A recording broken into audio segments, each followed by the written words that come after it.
Hello friends, welcome to all. இது வரைக்கும் என்னை சப்ஸ்கிரைப் பண்ண எல்லாருக்கும் ரொம்ப ரொம்ப ரொம்ப நன்றிகள். சரி வாங்க, இன்றைக்கி விநாயகர் சதுர்த்தி வரப்போகுது. எப்படியும் நம்ம கிட்ஸுக்கு எப்படி விநாயகர் சதுர்த்திக்கு நம்ம கொழுக்கட்டை செஞ்சு கொடுத்தா அவங்க எப்படி விரும்பி சாப்பிடுவாங்க அப்படின்றதுக்காக தான் இந்த வீடியோ. வாங்க வீடியோக்குள்ளே போகலாம். இதுக்கு தேவையான பொருள் எல்லாம் ஃபஸ்ட்டு பார்த்துக்கலாம். நிலக்கடலை, பாதாம், கொஞ்சம் பாசிப்பயிறு, கொஞ்சமாக டேட்ஸ் வேணும்னா நீங்கள் எடுத்துக்கோங்க, வேண்டான்னா விட்டுக்கோங்க. டேட்ஸ் வேணும் அப்படின்னா நீங்கள் குட்டி குட்டியாக கட் பண்ணி வச்சுக்கணும். டேட்ஸை அப்படியே போடக்கூடாது. அதே தான் கிரேப்ஸும் அதே மாதிரி தான். ஆனால் இது ரெண்டுத்தையுமே நீங்கள் டேஸ்ட்டுக்காக தான் இது ரெண்டுத்தையும் போட்டுக்கோங்கன்னு சொல்கிறேன். நான் இதை எடுத்துட்டேன், ஏன்னா என் பாப்பா வந்து அதை மென்று சாப்பிட மாட்டேங்கிறான். அதனால நான் டேட்ஸும் போடலை, கிரேப்ஸும் போடலை. ஆனால் இது போட்டால் டேஸ்ட்டாக இருக்கும், அதனால் நான் உங்களுக்கு இதை காமிச்சிருக்கேன். அதுக்கப்புறம் முந்திரி கொஞ்சம், அப்புறம் பாதாம், அப்புறம் வால்நட். இதுதான்.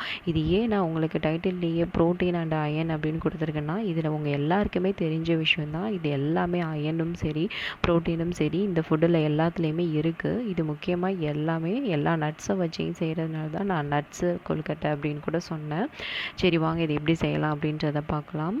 ஃபஸ்ட்டு நான் வால்நட்டை கொஞ்சம் வறுத்து எடுத்துக்கிறேன். நீங்கள் எவ்வளோ தூரம் நல்லா அந்த பச்சை ஸ்மெல்லுன்னு சொல்லுவோம்ல, அந்த ஸ்மெல்லு நல்லா போகிற அளவுக்கு நீங்கள் நல்லா வறுத்து எடுத்துக்கிட்டாலே ரொம்ப டேஸ்ட்டாக இருக்கும். நம்ம எந்த அளவு நல்லா வறுபடுற மாதிரி நல்லா வறுக்கிறோமோ அதுக்கு தகுந்த மாதிரி நம்மளோட டேஸ்ட்டும், அந்த பூரணம் உள்ள வைப்போம்ல ஸ்டஃபிங், அது ரொம்ப டேஸ்ட்டாக இருக்கும்.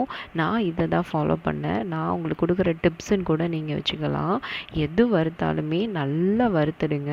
ரொம்ப லைட்டாக வறுக்கிறேன் அப்படின்னால நல்லா வறுத்து செய்யுங்க, ரொம்ப டேஸ்ட்டாக இருக்கும். அதுக்கப்புறம் வந்து நிலக்கடலை நான் வந்து இதில் பச்சையாக வச்சுருக்கேன், அதனால இதை நான் நல்லா வறுத்து எடுத்துக்கிறேன். இல்லை நீங்கள் வந்து ஆல்ரெடி எனக்கு வறுத்த கடலை தான் கிடச்சிச்சு அப்படின்னு நீங்கள் நினச்சாலும் அது சும்மா லைட்டாக நீங்கள் வறுத்துக்கோங்க, ரொம்ப வறுக்க, ஏன்னா ஆல்ரெடி அது வறுத்து தானே இருக்குது, அதனால சொல்கிறேன். அதுக்கப்புறம் வந்து அப்புறம் பாதாம், அப்புறம் முந்திரி, இது மூணுத்தையுமே ஒன்றாவே போட்டு வறுத்துட்டேன். மூணுத்தையும், ஏன்னா அதெல்லாம் ரொம்ப குவான்டிட்டி ரொம்ப கம்மியாக இருந்துச்சு, அதனால அதை நான் மூணுத்தையும் ஒன்றாவே போட்டு வறுத்து எடுத்துக்கிட்டேன். டேட்ஸ் வந்து நீங்கள் குட்டி குட்டியாக கட் பண்ணிக்கோங்க. அதே மாதிரி கிரேப்ஸு காஞ்ச திராட்சை இருக்குல்ல, அதுவும் நான் எடுத்திருக்கேன். அதுவுமே நீங்கள் ரொம்ப குட்டியாக கட் பண்ணிக்கோங்க. கட் பண்ணிவிட்டு அதுக்கப்புறம் தேங்காய், இது எல்லாத்துக்குமே ரொம்ப முக்கியமானது தேங்காய், அப்புறம் நாட்டு சர்க்கரை. ஓகே, இது எல்லாத்தையும் நம்ம வறுத்து எடுத்தாச்சு. வறுத்து எடுத்த எல்லாத்தையுமே நான் ஒரு ஜாரில் போட்டு நல்லா மிக்சியில் போட்டு அரைச்சிட்டேன். நல்லா பவுடர் மாதிரி அரைச்சி எடுத்துக்கிட்டேன். அதுக்கப்புறம் இதில் கொஞ்சமாக தேங்காய், நாட்டு சர்க்கரை போட்டு நல்லா மிக்ஸ் பண்ணிக்கிட்டேன். நம்மளுக்கு உள்ள தேவையான பூரணம் வந்து நம்மளுக்கு ரெடி ஆகிடுச்சு. அதுக்கப்புறம் மாவு எப்படி ரெடி பண்ணலாம் அப்படின்றத பார்க்கலாம் வாங்க. மாவுக்கு நான் பச்சரிசி மாவு ஒரு 2 ஸ்பூன் எடுத்துக்கிட்டேன். அதுக்கப்புறம் ரவா இருக்குல்ல, ரவாவில் 1 ஸ்பூன் போட்டுக்கிட்டேன். லைட்டாக சோடா மாவு போட்டுக்கிட்டேன். உங்களுக்கு வேணும்னா போட்டுக்கோங்க, வேணாம் ஒமிட் பண்ணிக்கோங்க. கொஞ்சமாக உப்பு, இது எல்லாத்தையுமே போட்டு இதில் ரொம்ப ரொம்ப முக்கியமான ஒன்று அப்படின்னு பார்த்தோன்னா, நம்ம வெதுன்னு உள்ள வெந்நீரில் தான் இந்த மாவு பிசையணும். பச்சை தண்ணி ஊற்றி பிசைஞ்சிடாதீங்க. நல்லா வெந்நீரில் ஊற்றி நீங்கள் பிசைஞ்சிங்க அப்படின்னா நல்லா சாஃப்டாக வரும் மாவு. நம்ம கொழுக்கட்டை மாவு அளவுக்கு பிசைஞ்சு வச்சாச்சு. கொஞ்சம் நேரம் வச்சதுக்கப்புறம் நம்ம எடுத்து இப்போ திரட்டிக்கலாம்.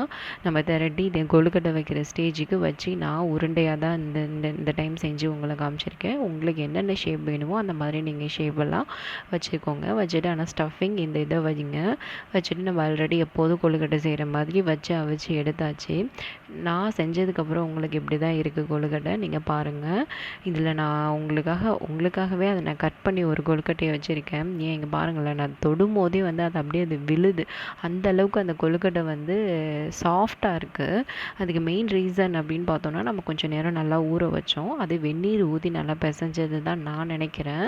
நான் சாப்பிட்டு பார்த்தேன், இந்த மாதிரி ஒரு டேஸ்ட்டு எங்கேயுமே இல்லை, செம்ம டேஸ்ட்டு. அதான் நான் சொன்னேன்ல, நல்லா வறுபடணும் அப்படின்னு சொன்னல, அந்த நிலக்கடலையோட டேஸ்ட்டும் அந்த பாசிப்பயிரோட டேஸ்ட்டும் அப்படி தாங்க இருக்குது. நீங்களும் இதை ட்ரை பண்ணுங்கள், கண்டிப்பாக உங்களுக்கும் பிடிச்சிருக்குன்னு நம்புகிறேன்.